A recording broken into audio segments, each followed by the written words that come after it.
Hi, good afternoon. So, ayun yung vlog ko po ngayon tungkol lang sa nangyari sa akin ngayong araw and kung kung bakit ko 'to ginagawa ngayong araw. So, yung ginawa ko po ngayong araw, kung sharing po pala 'to, kung hindi niyo po pala gusto yung ganitong klaseng vlog, yes, puwede niyo pong hindi mo na panoorin 'tong part na 'to or 'tong vlog kong 'to.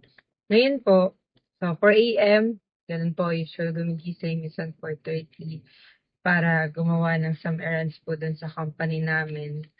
And then after nun, 5:30 nag-prepare na po ako kasi may meeting po ako ng 9 o'clock sa Ortigas. Tapos 7 umalis ako ng bahay. Bakit 7? Kasi in between nagising po yung baby namin, yung toddler namin pala. Tas hinahanap si mama, which is cool, I think. Para sa'kin cool yun. Proud moment ko yun na ako yung hinahanap niya. Pero sana hanap niya rin yung sister ko. Tapos after po nun, ayun, nag-drive na po ako papunta sa breakfast. Tapos yung pasalubong. So, of course, binibili ko ang pasalubong sa kanila. Yung product din dito sa Malabon, syempre, dapat para tayo sa local made.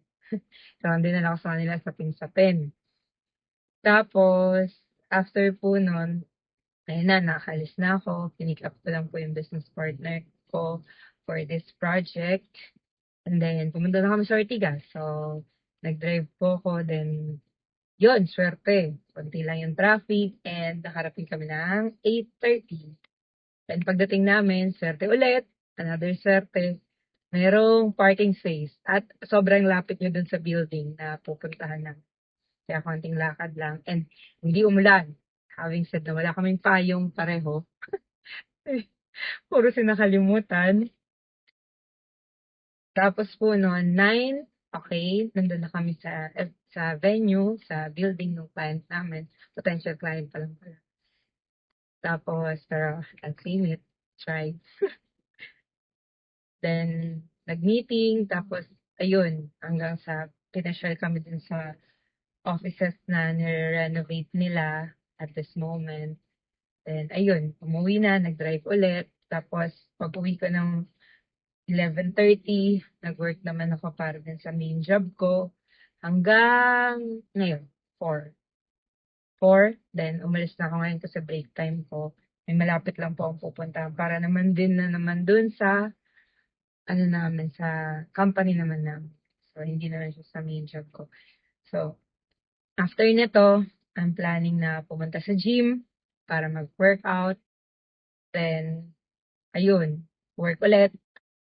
Work hanggang gabi, siguro mga 10 or 11 or 10 or 10:30 ako mag-out today para matapos ko rin yung work ko dun sa main job ko. Ayun, sobrang daming errands. Ayokong sabihin napapagod ako, pero yun yung totoo. Nakakapagod actually yung binti ko ngayon ang sakit. Feeling ko po dahil sobrang upo. So, ayun, I always say sa sarili ko na sobrang swerte ko. Totoo naman po, sobrang swerte ko talaga sa lahat ng bagay ngayon. Though sobrang layo ko pa din sa dream ko po na ma-achieve. Pero I really believe na sobrang swerte ko. As in, parang, alam niyo yun, parang pag naiisip ko, oh, napakaswerte ko naman. Pinagbigyan ako ng mangyaring gantong moment. Sobrang swerte. Kaya, ayun, yun yung gusto kong isipin. And yun yung message na gusto kong iparating. Hindi po swerte ako, kundi gusto ko rin pong i-share sa inyo na pag inisip niyo yung gano'n na swerte po kayo, sobrang dami niyong bagay na makikita na dapat niyong ipagpasalamat, unlike sa bagay na alam niyo yun, yung hindi po pleasant sa inyo or hindi niyo siya nakikitang maganda siyang nangyayari sa buhay niyo. Yes, definitely, we have our own problem, we have our own hindrances, own, alam niyo yun, obstacles na sobrang hirap. Pero pag inisip niyo swerte kayo, ewan ko po, mindset shift.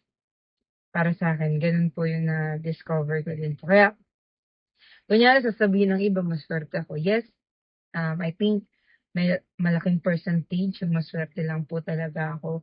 Suwerte ako sa mga naging career path, naging decisions. Yes, definitely meron pong mga maling decisions pero ayun, hindi naman po siya yung life altering decision in a bad way, yung mga mali kong decision. So, sobrang swerte pa rin po talaga.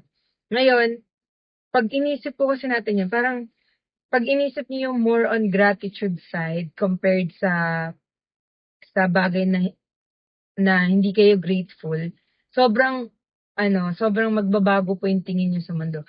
So ako, grateful ako na morning akong gumigising. Yes, merong mga araw na ayokong gumising ng 4. Ang sarap mahiga. Pero kailangan po talaga. Tapos grateful lang ako kasi gising pa ako, may buhay pa rin po ako. Kumbaga, naituloy ko mga bagay na gusto kong gawin.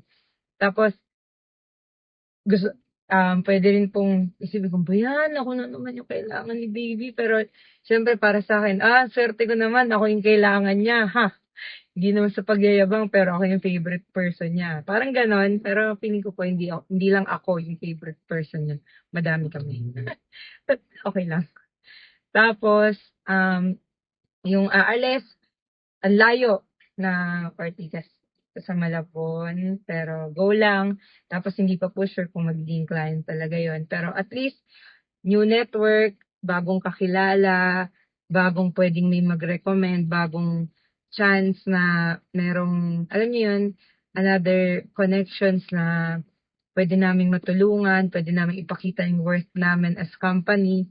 So, ganun po yung parang mindset namin ngayon ng binubuo naming company and kami po ng business partner ko po dito and yung mister ko. So, ayun. Tapos, swerte din, grateful din, kumbaga na eto meron akong pupuntahan kasi nagtiwala 'tong client na 'tong mag-trial sa'min. Though trial pa lang, pero at least, 'di ba, yung one foot namin nandun na sa company nila, ginagamit nila yung system namin. So, at least, sobrang grateful. Kahit na kung hindi man sila tumuloy, for certain, we will going to have some lessons from this experience po sa kanila. So, yun po yung tingin ko. Then after nito, mag-workout ako. Okay, nakakapagod na naman. Pero celebration yun ng kayang gawin pa ng body ko ngayon. So, and then after nun, mag-work. So, thankful kasi kahit na alam niyo yun po na meron pong company. So, kahit paano kailangan pa rin po talagang umayod para dito. So, ayun, parang ni-refrain ko lang po yung araw ko sa meron ngayon versus dun sa nakakatamad or ayoko po sanang gawin or dapat ko pong ika-ungrateful or ikainis or nakakapagod pero ayun po, tina-try po namin i-reframe yung isip in a good way. So yun lang po yung vlog na 'to. Thank you po sa pakikinig niyo. I hope meron po kayong natutunan dito pero kung wala, sige po hayaan niyo na. Documentation ko lang din po 'to ng buhay ko para sa future. Meron po akong mabalikan mini diary. Okay, yun lang po. Keep working on what you love, what you want to pursue. So, yun po yung gusto ko pang sabihin. Thank you. Bye po. Have a nice day.